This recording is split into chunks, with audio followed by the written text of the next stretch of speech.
Вчера только весь высох, как говорится, не хотелось бы опять мочиться.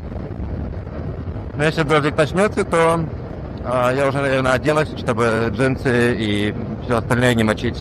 Хотел вам показать картину. Вон там спереди что-то страшное такое. Это сейчас не ночь, сейчас день. Это черная туча какая-то интересная. Ну, посмотрим, въедем, посмотрим, как говорится.